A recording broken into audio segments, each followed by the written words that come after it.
राजस्थान, मध्य प्रदेश और छत्तीसगढ़ में विधानसभा चुनाव में जीत के बाद प्रधानमंत्री का दावा है कि इस तीन जीत से 2024 की उनकी हैट्रिक तय हो गई है। क्या हैट्रिक लगेगी मोदी की, या मोदी की हार भी 2024 में हो सकती है? अगर हार होती है तो उसके लिए इंडिया को क्या क्या मेहनत करनी पड़ेगी, इसका आज विवेचना करने की कोशिश करते हैं। नमस्कार, मैं हूं आपका दोस्त विजय विद्रोही। आप मुझसे जुड़ चुके हैं, इसके लिए आप सबका तहे दिल से शुक्रिया। और अगले 8-10 मिनट में आपसे जुड़े रहने की कोशिश करूंगा। तो सबसे बड़ा सबक इंडिया के लिए क्या है, इंडिया यानी पॉलिटिकल फ्रंट के लिए क्या है? विधानसभा चुनाव के मद्देनजर कांग्रेस का वोट शेयर गिरा नहीं है, बीजेपी का वोट शेयर थोड़ा बढ़ा है। लेकिन यहीं से कांग्रेस को या विपक्ष को सीखना होगा कि अपने वोट शेयर को इंटैक्ट रखकर वो कुछ हासिल नहीं कर सकते। जो फ्लोटिंग वोटर है, जो तैरता हुआ वोटर है, उसको बीजेपी अट्रैक्ट कर रही है, अपनी झोली में ला रही है और बीजेपी चुनाव जीत रही है। अगर इस ट्रेंड को नहीं रोका गया तो 2024 मोदी के लिए जीतना आसान हो जाएगा। तो ऐसे में इंडिया को क्या करना होगा ताकि ये फ्लोटिंग वोटर उसके हिस्से में भी आ सके, इसका एक तोड़ निकालना होगा। क्योंकि यह भी देखा गया है कि विधानसभा चुनाव के मद्देनजर लोकसभा चुनाव को हम देखें तो लोकसभा में मोदी के नाम पर, मोदी के चेहरे पर ज्यादा वोट पड़ते हैं। तो कांग्रेस को जितना वोट अभी इन विधानसभा चुनाव में मिला है, उससे कम वोट मिलेगा लोकसभा चुनाव में अगर कांग्रेस ने या विपक्ष ने कोई तरीका नहीं निकाला कि अपने वोटर को कैसे बचाकर रखें और फ्लोटिंग वोटर को अपनी तरफ लाएं। तो फ्लोटिंग वोटर को लाने के लिए बीजेपी क्या करती है? जो करती है उसी का तोड़ इंडिया निकाल सकता है। क्या करती है?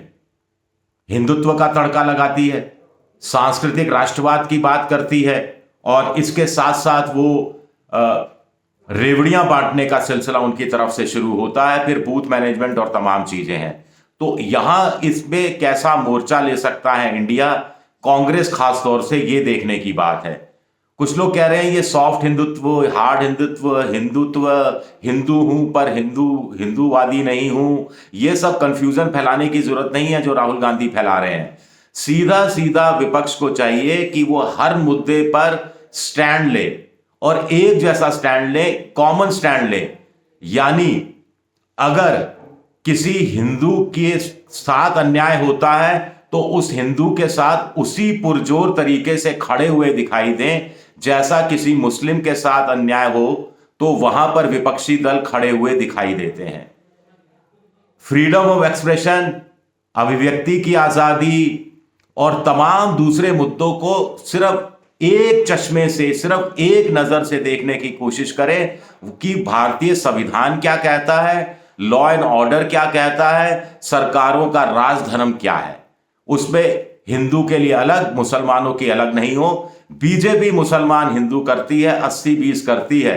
लेकिन विपक्ष अगर इस धारणा को तोड़ने में कामयाब हो जाए तो विपक्ष इस मोर्चे पर, सांस्कृतिक राष्ट्रवाद के मोर्चे पर, बीजेपी को मात दे सकता है या कम से कम टक्कर देने की स्थिति में आ सकता है। टक्कर देने से भी काम चल जाएगा, यह भी मोटे तौर पर कहा जा रहा है। एक दूसरी बात है कि जब रेवड़ी बांटने की बात आती है, गरीबों के कल्याण की बात आती है, तो लेफ्ट खासतौर से जो वाम मोर्चा हुआ या फिर विपक्षी पार्टियां हुई, उसमें भी खास तौर से कांग्रेस के लिए देखा है कि उनका झुकाव लेफ्ट की तरफ हो जाता है, कॉमरेड टाइप हो जाते हैं। और कॉमरेड शब्द से हिंदुस्तान में बड़ा हिंदू जो है वो बड़ा चिढ़ता है, पता नहीं क्यों। मैंने देखा है जो खासकर जो बीजेपी की विचारधारा का समर्थक है वो बड़ी चिढ़ पैदा सी होती है। तो ये चिढ़ को कैसे दूर किया जाए?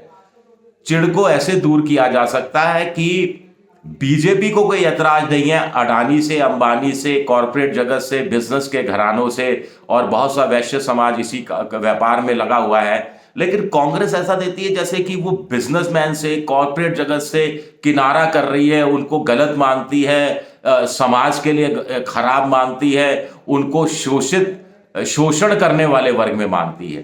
तो ये नजरिया बदलना पड़ेगा। ये इंडियन एक्सप्रेस में प्रताप भानु मेहता ने आज एक लेख लिखा है, उसमें भी इसी तरफ उन्होंने इशारा किया है। अब मोटे तौर पर कहा जा रहा है कि साहब ये सब हो जाएगा विचारधारा के स्तर पर, और लेकिन सीट शेयरिंग का मसला अटक सकता है। मुझे लगता है सीट शेयरिंग का मसला नहीं अटकेगा अगर कांग्रेस बड़ा दिल दिखाए और छोटी पार्टियां या दूसरे विपक्षी पार्टियां हैं वो भी थोड़ा समझदारी से काम ले, क्योंकि सबको पता है कि मोदी का डर सबको एक किए हुए है।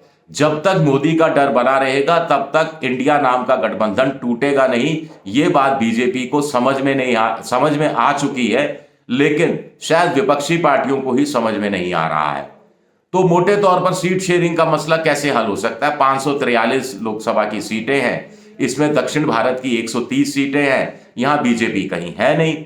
यहां मोटे तौर पर विपक्षी पार्टियों को ही आपस में चीजें तय करनी है। कर्नाटक में सिर्फ कांग्रेस को चुनाव लड़ना है, तेलंगाना में भी सिर्फ कांग्रेस को चुनाव लड़ना है, तमिलनाडु में अच्छा खासा गठबंधन बना हुआ है डीएमके कांग्रेस वाम मोर्चे का, और आंध्र प्रदेश में जरूर कांग्रेस और टीडीपी एक हो जाए या कैसे चुनाव लड़ें वो देखना है। और केरल में 21 सीटें हैं, वहां वाम मोर्चा और कांग्रेस के बीच ही सीटों का बंटवारा होना है, और जितनी भी सीटें जीतेंगी वो सब आनी तो इंडिया की झोली में है, तो ज्यादा परेशानी नहीं होनी चाहिए। तो 130 सीटों पर कोई ज्यादा दिक्कत नहीं होनी चाहिए। अब 443 में से 440 में से 130 घटा दी तो रह गई 410 सीटें। अब 410 सीटों का अगर हम मूल्यांकन करें तो इसमें मध्य प्रदेश की, राजस्थान की, छत्तीसगढ़ की, हरियाणा की, हिमाचल की, गुजरात की और उत्तराखंड की कुल मिलाकर सीटें 110 के आसपास बैठती हैं। यहां कांग्रेस ही कांग्रेस है, ले देकर हरियाणा में एक आध सीट के साथ और गुजरात में एक आध सीट आम आदमी पार्टी के लिए छोड़ी जा सकती हैं, प्रोवाइडेड पंजाब और दिल्ली को लेकर कोई अच्छा समझौता हो सके, उस पर आगे आएंगे। लेकिन 110 सीटों में भी किसी दूसरी पार्टी को, छोटी पार्टी को टांग अड़ाने की जरूरत नहीं, को टांग अड़ाएगा भी नहीं। तो अब बच गई कितनी? 300 सीटें। 300 सीटों में से बिहार, झारखंड और महाराष्ट्र, यहां महागठबंधन है। तो 48 महाराष्ट्र की, 40 बिहार की, 88 और 14 झारखंड की, 102 सीटों पर कोई दिक्कत नहीं है, यहां समझौता हो चुका है। तो अब बच गई 198 सीटें। 198 में से उड़ीसा की 21 सीटें जहां कांग्रेस है, असम और नॉर्थ ईस्ट की करीब 24-25 सीटें जहां कांग्रेस है, और वहां किसी को जाना भी नहीं चाहिए, किसी और पार्टी को मोटे तौर पर। तो ये करीब करीब 50 सीटें। तो बच गई अब 148 सीटें। मामला 148 सीटों पर फंस रहा है, जिसको लेकर भी सुलझाया जा सकता है। इसमें उत्तर प्रदेश की 80 सीटें हैं। अब अखिलेश पर कांग्रेस को चाहिए छोड़ दे कि भैया आप अपनी तरफ से तय कर लीजिए, हमें कौन सी सीट दोगे, कहां दी और कितनी सीटें देंगे। बस आप ये कोशिश करिए, हम कोई एतराज नहीं करेंगे कि आप कोशिश कीजिए कि जयंत चौधरी को भी सीटें मिल जाएं, चंद्रशेखर रावण को भी सीटें मिल जाएं, छोटे और कुछ दलों को, अपना दल का एक धड़ा है या जो दूसरी छोटी पार्टियां हैं उनको भी आप मिलाने की कोशिश कीजिए। तो ऐसे 80 सीटों का मामला सुलझ सकता है। 5-7 सीटें मुझे लगता है कि कांग्रेस को मिल जानी चाहिए उत्तर प्रदेश में, और अखिलेश को इससे ज्यादा प्रॉब्लम भी नहीं होनी चाहिए। पश्चिम बंगाल की 42 सीटें, ममता 3-4 सीटें अगर कांग्रेस के लिए छोड़ देती है तो कांग्रेस को सर झुकाकर स्वीकार कर लेना चाहिए, और ममता से कहना चाहिए कि साहब वो त्रिपुरा में कहीं आप लड़ लेते हो, कहीं मेघालय तो वहां, या असम में लड़ लेते हो वहां मत जाइए, या असम में चलिए 2 सीटें आपके लिए छोड़ देते हैं, बंगाल में हमें 4 की जगह 5 सीटें दे दीजिए। तो मसला बीच में बैठकर हल किया जा सकता है। और तो अब फंसता है मामला पंजाब की 13, चंडीगढ़ की 1, 14 और दिल्ली की 7, यानी 21 सीटों पर। तो आम आदमी पार्टी से, अरविंद केजरीवाल से भी कहा जा सकता है कि आप तय कर लीजिए हमें कितनी देनी है, यानी कांग्रेस और आम आदमी पार्टी के बीच ही मुकाबला है, और जितनी भी सीटें वो देना चाहें, दिल्ली में 5 सीटें आम आदमी पर चुनाव लड़ ले, 2 सीटें कांग्रेस को दे दे, पंजाब में से 13 में से 7 और 6 ऐसे करके बंटवारा किया जा सकता है, या चंडीगढ़ की भी 1 सीट जोड़ दी जाए तो 7 और 7 करके बंटवारा किया जा सकता है, और बहुत हुआ तो हरियाणा से 1 सीट या गुजरात से 1 या 2 सीटें आम आदमी पार्टी को दी जा सकती हैं, प्रोवाइडेड वो दिल्ली में 1 सीट और छोड़ने के लिए कांग्रेस के लिए तैयार हो जाए। तो मोटे तौर पर इस तरह से कोई चीजें तय की जा सकती हैं। लेकिन ये काम कौन कर सकता है? ये राहुल गांधी के बस की बात नहीं, ये मल्लिकार्जुन खड़गे, ममता बनर्जी, नीतीश कुमार, अखिलेश यादव, शरद पवार, ये 5 प्यारे बैठ जाएं, 5 लोग बैठकर बात कर लें, 2 दौर की बातचीत, 3 दौर की बातचीत, 4 दौर की बातचीत में यह मसला हल हो सकता है। केजरीवाल भी साथ हों तो ये एक फॉर्मूला निकल सकता है।